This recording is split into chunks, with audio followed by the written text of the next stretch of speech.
ನಮಸ್ಕಾರ ವೀಕ್ಷಕರು, welcome to my channel. ಇವತ್ತೊಂದು ಮಾವಿನಕಾಯಿ ರೆಸಿಪಿ ತೋರ್ಸಾಕತ್ತೀನಿ ರೀ. ಚುಂದಾರ್ ಒಂದು 8 ಮಾವಿನಕಾಯಿ ಅದಾವು. ಸ್ವಚ್ಛ ತೊಳೆದ ಅರಿವಿಲೆ ವರ್ಷೆ ಇದ್ರ ಮ್ಯಾಗಿಂದೆಲ್ಲ ಸಿಪ್ಪಿ ತಕ್ಕೋಬೇಕು ರೀ.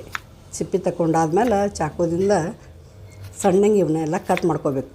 ಚಾಕು ತೊಗೊಂಡು ಚಲೋ ತಂಗೆ ಸಣ್ಣಂಗೆ ಎಲ್ಲ ಪಲ್ಪೆಲ್ಲ ತಕ್ಕೋಬೇಕು ರೀ ಒಳಗಿಂದ. ಭಾಳ ರುಚಿ ಆಗ್ತೈತೆ ರೀ. ಚುಂತ ಮಾಡಿರಿ ನೀವು. ಈ ಥರ ಖಾರ ಹುಳಿ ಇರ್ತೈತಿ, ಸಿಹಿನೂ ಇರ್ತೈತಿ, ಮತ್ತು ಮಸಾಲೆ ಎಲ್ಲ ಹಾಕ್ತೀವಲ್ಲ ಭಾಳ ಟೇಸ್ಟ್ ಹತ್ತೈತಿ.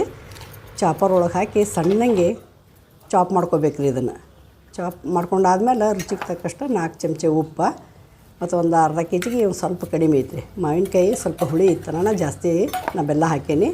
ನೀವು ಮಾವಿನಕಾಯಿ ಹುಳಿ ಇರಲಿಲ್ಲ ಅಂದ್ರೆ ಕಡಿಮೆ ಬೆಲ್ಲ ಹಾಕೋಬೋದು. ಇದನ್ನೆಲ್ಲ ಮಿಕ್ಸ್ ಮಾಡಿ ಒಂದು 2 ತಾಸು ಇಡಬೇಕು ರೀ. ಇದೆಲ್ಲ ಬೆಲ್ಲೆಲ್ಲ ಕರಗ್ತೈತಿ. ಬೆಲ್ಲ ಕರಗಿದ ಆಮೇಲೆ ಕುದಿಸೋದಿರ್ತೈತಿ.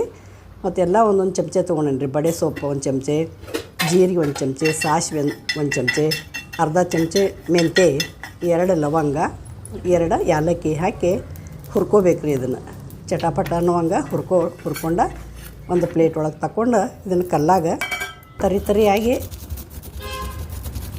ರುಬ್ಕೋಬೇಕು ರೀ. ಇದನ್ನು ಭಾಳ ಸಣ್ಣ ಏನು ಬೇಡ, ಸ್ವಲ್ಪ ತರಿತರನೇ ಇರಬೇಕಂದ್ರೆ ಟೇಸ್ಟ್ ಚಲೋ ಆಗ್ತೈತೆ ಅಂಥೇಳಿ ಕಲ್ಲೊಳಗೆ ಹಾಕಿ ಅದು ತೋರ್ಸಾಕತ್ತೇನೆ ನಿಮಗೆ. ಇದನ್ನು ಒಂದು ಬೇರೆ ಬೌಲೊಳಗೆ ತೆಗೆದಿಟ್ಕೋಬೇಕು. ಅಲ್ಲೇ ಮಾವಿನಕಾಯಿ ಎಲ್ಲ ಅದು ಉಪ್ಪೆಲ್ಲ ಕರಗಿತ್ತು, ಬೆಲ್ಲ ಉಪ್ಪು ಎಲ್ಲ ಕರಗೋಣ. ಅದನ್ನು 15ರಿಂದ 20 ನಿಮಿಷ ಗ್ಯಾಸ್ ಮೇಲೆ ಲೋ ಫ್ಲೇಮ್ ಒಳಗೆ ಇದನ್ನು ಕುದಿಸ್ಬೇಕು ರೀ. 15ರಿಂದ 20 ನಿಮಿಷ ಕುದಿಸ್ಬೇಕು. ಇದನ್ನು ನಾವು ಎಷ್ಟು ಚಲೋ ಕುದಿಸ್ತೀವೋ ಅಷ್ಟು ದಿವಸ ತಡಿತೈತಿ. ಕೆಡೋದಿಲ್ಲ ರೀ ಒಟ್ಟು. ಅದ್ರ ಸಲುವಾಗಿ ಚಲೋ ತಂಗೆ ಕುದಿಸ್ಬೇಕು. ಕುದಿಸಾದ್ಮೇಲೆ ಸ್ವಲ್ಪ 1 ಎಳೆ ಪಾಕ್ ಬರ್ಬೇಕು ರೀ. ಅದು ನೋಡಿ 1 ಎಳೆ ಪಾಕ್ ಬರಬೇಕು.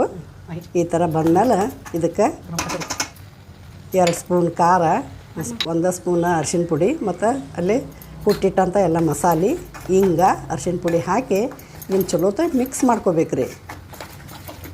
ಇನ್ನು ಗ್ಯಾಸ್ ಚಲೋ ಐತಿ, ಲೋ ಫ್ಲೇಮ್ ಒಳಗೆ ಐತ್ರಿ. ಇದು ಹೈ ಫ್ಲೇಮ್ ಒಟ್ಟು ಇಡೋದಿಲ್ಲ, ಯಾಕಂದ್ರೆ ಹೊತ್ತಬಾರ್ದು. ಒಟ್ಟು ಕೈ ಬಿಡ್ಲಾರ್ದ ತಿರುಗಬೇಕು ರೀ. ಇದನ್ನು ಒಟ್ಟು ಅಲ್ಲಿ ಸರಿಯೋದಿಲ್ಲ ಗ್ಯಾಸ್ ಮುಂದಿಂದ ಇದಾಗುತ್ತಕ್ಕ. ಮತ್ತು ಒಂದು 2-3 ಚಮಚೆ ತುಪ್ಪ ಹಾಕಿ ಚಲೋ ತಂಗಿ ಇದನ್ನು ತಿರುಗಾಡಿ ಗ್ಯಾಸ್ ಆಫ್ ಮಾಡಬೇಕು. ಒಂದು ಕಾಜಿನ ಭರಣಿ ಒಳಗೆ ಹಾಕಿ ಇಟ್ಕೊಂಡ್ರೆ ಒಂದು ವರ್ಷ ಪೂರ್ತಿ ತಿನ್ಬೋದು. Thank you for watching.